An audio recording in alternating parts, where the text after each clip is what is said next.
So this panel is going to look into the question of Africa's minerals in the service of community autonomy and security. And it is based on the understanding that Africa holds approximately 1/3 of its total wealth in natural capital: oil, copper, cobalt, manganese, lithium, and vanadium. And these are minerals that the rest of the world needs very urgently, particularly in this era of low carbon transition. And yet, the historic pattern has been one of extraction without community benefit.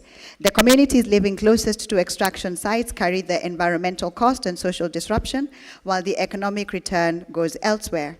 The white paper's first chapter says this is not inevitable. It is a governance design problem, and Loic and his team will help us interrogate why this design problem exists and how we can address it going forward. So I will now hand over to Loic, who will chair this session. Loic, the floor is yours. There are microphones on the tables next to you. Feel free to use them. Thank you.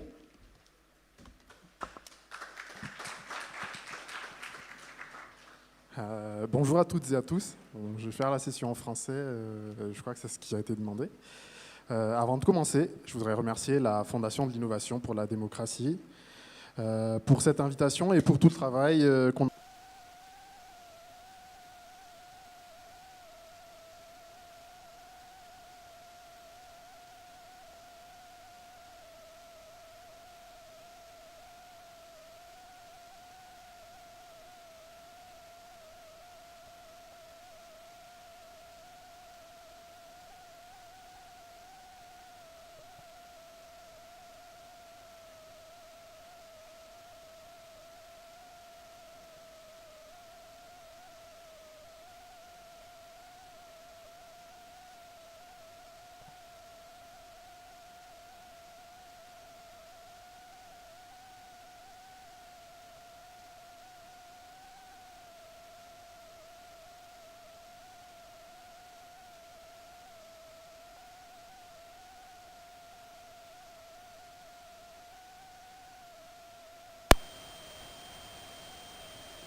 Et c'est là le cœur du chapitre.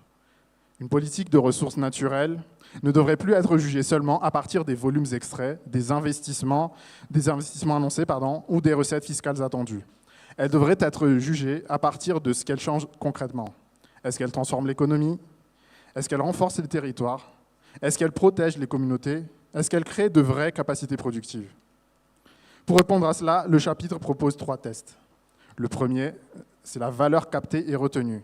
Autrement dit, est-ce que la ressource construit quelque chose dans le pays ou est-ce qu'elle sort du territoire presque aussi vite qu'elle a été extraite? Le deuxième test, c'est la soutenabilité territoriale. Une ressource ne transforme pas seulement une économie, elle transforme d'abord un territoire. Elle affecte l'eau, les sols, les forêts, la biodiversité, les moyens de subsistance et parfois même la sécurité alimentaire. Un projet peut être rentable, et pourtant, il peut fragiliser profondément les conditions de vie locales. Le troisième test, c'est le pouvoir réel des communautés. Les communautés locales ne doivent pas seulement être informées ou consultées à la fin du processus. Elles doivent pouvoir comprendre, discuter, influencer, suivre, contester et obtenir réparation. Sinon, on parle de participation, mais en réalité, on reste dans une logique de dépossession. Et à partir de là, le chapitre défend une idée assez simple. Il ne suffit pas d'extraire davantage, il faut gouverner mieux. Gouverner mieux, cela veut dire d'abord mieux évaluer les projets. Un projet ne devrait plus être autorisé seulement parce qu'il promet des tonnes, des emplois ou des recettes. Il devrait démontrer ce qu'il transforme réellement, dans l'économie, dans le territoire et dans la vie des communautés.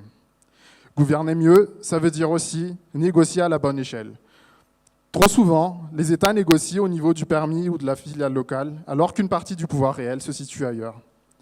Si l'on discute au mauvais niveau, on peut obtenir des engagements formels, mais sans vraie prise de décision.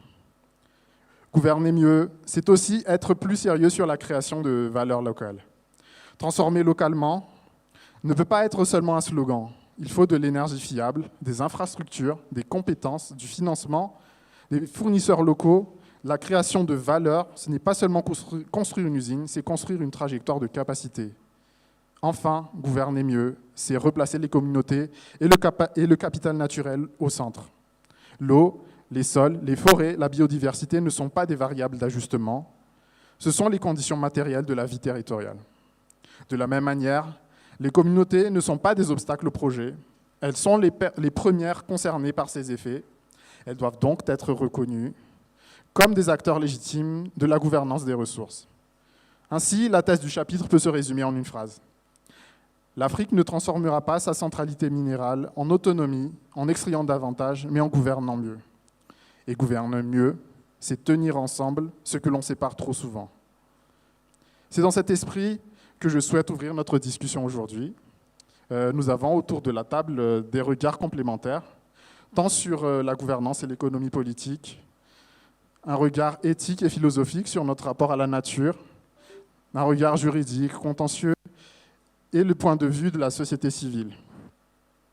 L'objectif, c'est donc d'avoir une discussion vivante, utile et orientée vers des recommandations concrètes.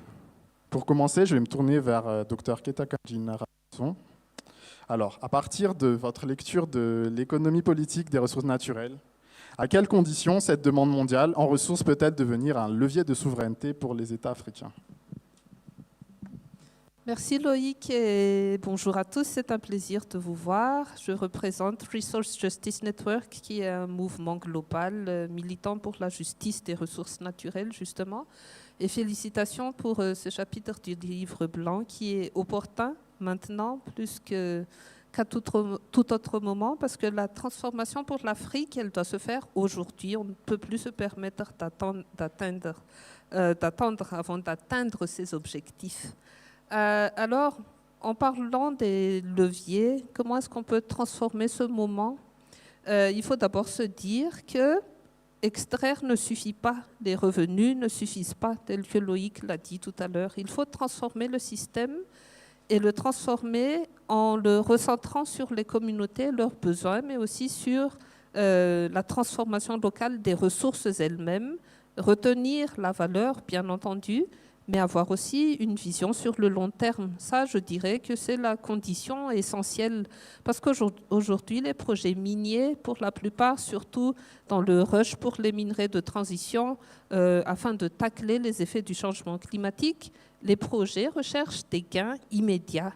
On veut tout aujourd'hui, produire plus de volume, plus de minerais, produire plus de recettes pour les États, mais pourquoi faire ? Souvent, on n'y pense pas. Et il ne faut pas oublier que les effets des exploitations et de l'extraction minière se manifestent 10, 15 ans, 20 ans après le début de l'extraction. Ce n'est pas tout de suite. Donc vous pouvez avoir des années roses où le développement peut se faire sentir, mais après il y a le contre-coup, la fragilisation des sols, l'érosion de l'environnement également, les conflits sociaux ensuite entraînés par cette déperdition des valeurs au niveau des communautés locales. Donc, tant qu'on ne centrera pas les projets minerais critiques autour des communautés, sur une longue durée, on perd au change. Donc, moi, je pense qu'il y a 4 grandes conditions qu'il faut considérer si on veut utiliser ce moment comme levier. La première condition essentielle, c'est d'aller au-delà des accords d'approvisionnement. Nous ne sommes pas simplement des exportateurs de minéraux bruts. Il faut qu'on transforme aujourd'hui sur le continent. Et les pays africains doivent activement participer à la gouvernance de ces ressources-là et élaborer les standards africains aussi. Parce qu'aujourd'hui, les standards, ils sont importés d'ailleurs, alors qu'on a la capacité sur le continent de mettre en œuvre des standards, mais aussi d'imposer nos propres conditions. Mais pour ce faire, il faut également, et ça c'est l'autre condition, bâtir les capacités institutionnelles sur le continent pour ce faire, parce qu'il ne faut pas oublier que les gouvernements ne disposent pas tous sur le do not all have the same capacities for negotiation, and this one, whether it's in terms of audit, regulation, we must think about this capacity so that we can put in place conditions that are going to be useful for all of us. The third condition is to develop also the abilities of the communities. It was said just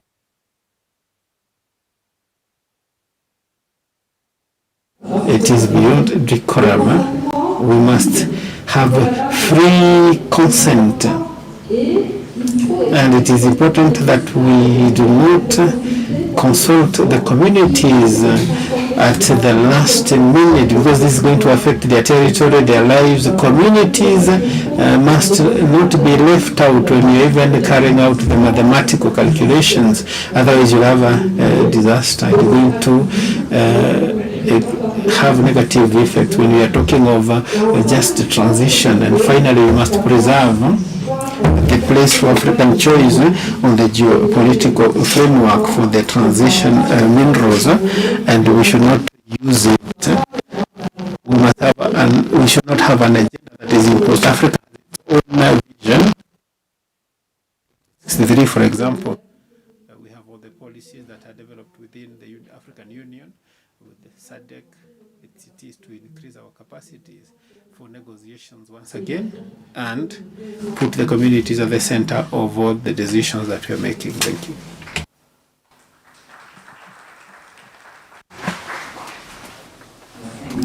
Thank you very much. Dr. Anouchka, so in your opinion, so to that transition continues in the forest as well, and what is out in a way that the society inside that is important. Thank you very much, Loic, for I think this report. I think I need to talk about the philosophy, and I've noted a lot of things that are happening in the community and the policies that happen, but I think this interest, we've seen it in a way, a great way, and so what is interesting in more is actually about the project that we are having to do, the projectivity that we have, and the usage of all things. So this is a thinking and reflection that actually we're trying to think about today, and this is about the possible consideration on it. That is harmonious, and this is of course productivity of the others, and what concerns our subject. So minerals in Africa and economy, nature. I think it's actually a nature economy that is, because I see economy, I look at it in in terms of profitability. I look at it in terms of I think really it's about a paradox, and because it must make sense, it must be logical economically. So this is so I ask myself, how do you deal with this paradox, and the etymology and more philosophy. So saying that we are supposed to it's about the patrimony, it's about the house, it's about the management. Everything has to be administered, everything has to be well managed, and it is this in this regard that economy has found something that is interesting. So how do you organize resources? Organization in two so of course about the life is about prosperity, and because it's about it makes more sense because you're talking about, and that is about and that we know everyone. And this is about knowing the mechanism of production in a method. And the second thing that makes more, and which is more historical, it is the management. Why is the management of resources?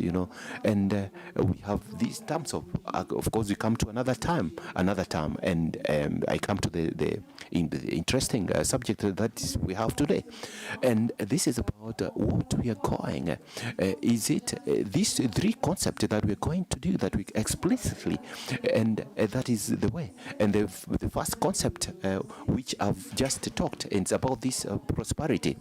Not just to see to know everything about. When I come to the meaning of the word, it means something that is significant. It's about happiness. It's about the poor. It's about the beauty of the organism, the happiness of the citizen. The citizen, there must be democratic space that they're supposed to have. When they talk. So when you're talking about prosperity, it's about more about happiness. It's actually in this. It's good to look at them at this level. The second is about the perenity, and and what you're talking about, there must be how do you sustain this? How do we think about empowerment and sustainability? So this issue of having to do because of dealing with resources that might end at the same time. So this that concept of sustainability, I think it can be very used, and it's about being taking care of prudence. So we are talking about of prudent usage of resources. So there's when you're talking about prudence, I think we have an impression that today, in a way, we are support. We are talking about things. We are talking about. Prudence is lack of courage, but it's not really. And here, in the society in general, people talking about maybe an entrepreneur, who would be have this courage, who will not have this time of prudence. But I think about my profession, and I'm thinking about so it's really it's something that we can think about in level of democracy, and we're talking about the private sector. So I'm talking about things that leave the attitude of prudence. So the philosophy, I think, when it comes to is Aristotle who said that prudence is wisdom that you use. So it's. Actually, it's never about avoiding risks, but it's about making good judgments, how to deliberate correctly. So I would say that maybe we need to integrate this, which prosperity and sustainability. Thank you very much. Also, Monsieur. So a very simple question to you. So when you're talking about the levels, what you're telling us about structural ways that we're doing it. So thank you very much. So I think what we need to retain really is about it must be the jurisdiction that we need to have, and also trying to have this without actually accepting the contract actually, and this contractual governance is what we're supposed to do. And fast, I think they are fast. We also need to the immobility, contractual immobility that we have, and in most cases, so you find states that account for minerals for 20-30 years have been mining, but you realize that maybe there's a lot of instability, and they're not able to absorb the shock that comes with this investment years later. So what is happening between the countries, the local communities, and the multinationals, and then also there's this fracture before legitimacy and illegality. So in terms of the legitimacy, in the sense that when you're trying to look, so we have seen contracts which have been signed between the country and the companies and all that. But on the other side, you try to forget the rights of the local community. And when talking about the local community, it's one of the things, of course, that will cause conflicts. And several examples that we have seen in this several African countries. We have seen this.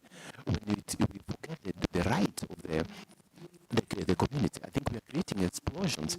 We are creating between these people and the local community.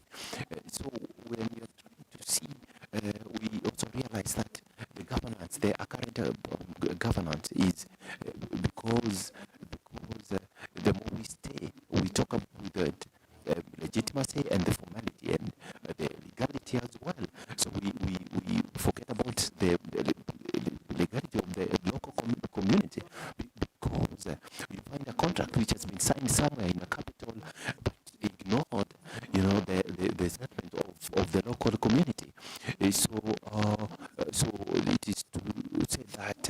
So I think it's my session. I need to exploit everything. I need to explain everything without respecting the point. So the society is not involved at all to come. So they come sometimes to destroy something that is used as resources. We have seen that happening. So, and the last part is also this issue of the governance, of asymmetric governance. And at this level, you're going to realize that generally the contracts are signed between these companies and the ministers of mining. These ministers sometimes want to benefit from these contracts. So you'll find that the environment and but it's during when they are used, it's there where that the country discovers the weakness, the structure of the legal structures, and it's at this level where you need the governance, the contractual administration that so the multinationals want to profit from that. And you see, you find that maybe the country didn't negotiate, how to do this. So I thank you very much for this contribution. So Madame Alaka Gozo, excuse me, pardon me. How do you, the role of civil society, when we're talking about the civil society in the communities, what is their role? And on the submissions of my previous panelists, I would like to say something, just as a background. Africa holds 30% of the minerals in the world, and Africa is underexplored and underexploited. So the cell phones that you're currently holding and you're taking pictures of contain 100 different minerals that come from Africa, the critical ones. Tantalum, coltan, cobalt, copper, gold, diamond, manganese. And yet, at the end of the day, you find the very communities in which these minerals are found, there's lack of accountability, there's lack of transparency, there's lack of communication even in the communities. So how well are we in a position to serve these communities? I'll talk about 2 points, which is community security, what I term as intergenerational equity when you're managing some of these minerals, which is under public trust, because these resources must be treated as inheritance rather than revenue, because at the end of the day, we never use these resources for our benefit.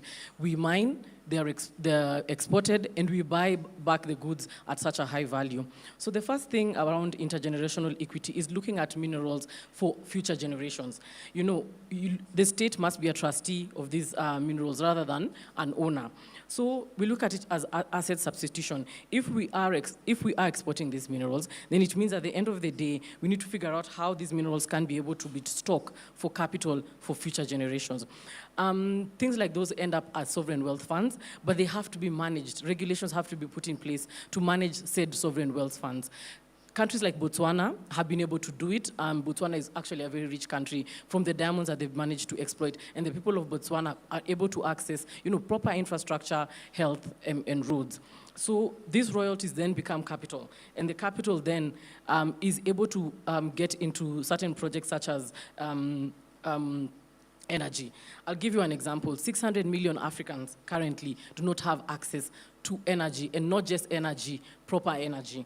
So 98% of those Africans live in sub-Saharan Africa. It means you and I do not have access to proper energy capacity. We are not the exception, we are the rule. So how does energy infrastructure look like? If we are able to set energy infrastructure, that means industrialization. It means it pushes for manufacturing. It means it pushes for jobs. It means productivity and overall GDP. But also, what does that look like? Once you set up an energy base load, it means you can do value addition. And you can do value addition in continent. I know Kay mentioned about it. We have to consider doing value addition in continent. What does that look like? Last mile connectivity. It means water. It means electricity. It means jobs. It means also we are able to harness our technical capacity locally. It means we're able to employ Africans. It means we're able to innovate on the continent. But on to my last point, it means we need to go back to issues around community security and social licenses and how it ultimately benefits the community. So this wealth is supposed to serve as local security, I said that. But the communities cannot be passive bystanders. Governments cannot be signing contracts in boardrooms and not consulting the community. And I mean consulting, I mean active engagement with the community, bringing them onto the table at the beginning of contract negotiation, not at the end of contract negotiations when they are up in arms that a contract was signed without their knowledge. These stakeholders need to be consulted and their views need to be taken into consideration. Do not consult and make it a tick box exercise. Consult because it's an intangible dynamic and it is a continuous engagement, not only at the beginning when you're signing contracts. As the project proceeds, if you do change this project, it means you have to consult with the community on if the project has changed. Also, social impact management. We know the issues, the environmental health and safety issues that happen. Sorry to cut you off. Okay, my last point.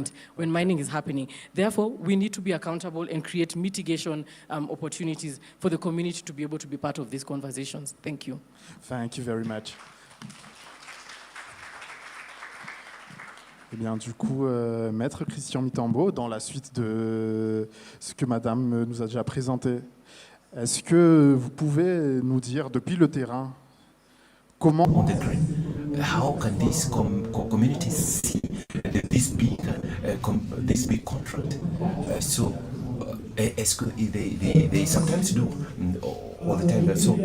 So I think maybe on the ground, I think these people from the mining community, I think they feel that they are part of this. It's like maybe sovereignty.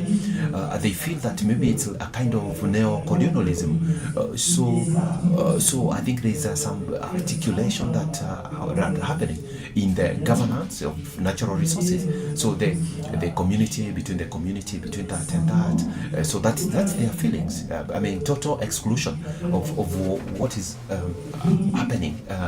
So public policy that passes through the dignity of the people.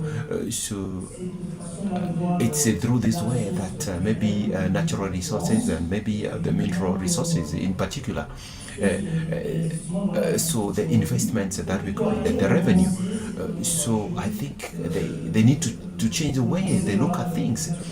So they need to look at the actions, without when changing the thinking paradigm.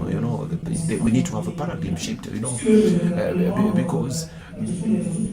Because the question of mining, the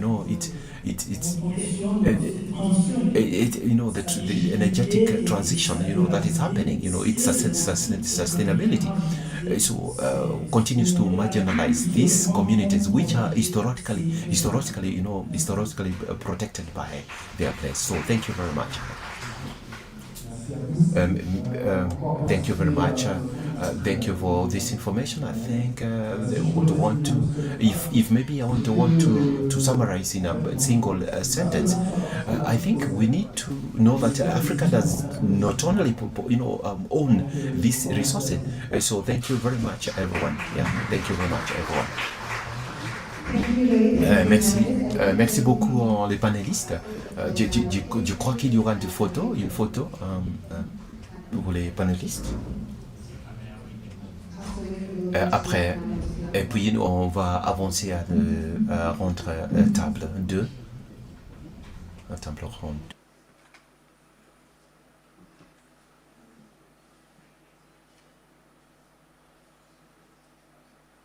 Thank you, thank you.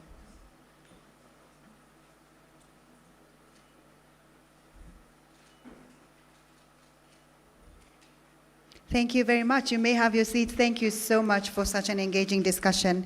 I think what I took away from this conversation, even as you have your seat, is that community security when it comes to extraction is going to be dependent on the very same foundations that democratic governance is dependent on: legitimacy, intergenerational equity, consultation, transparency, accountability, and the rule of law.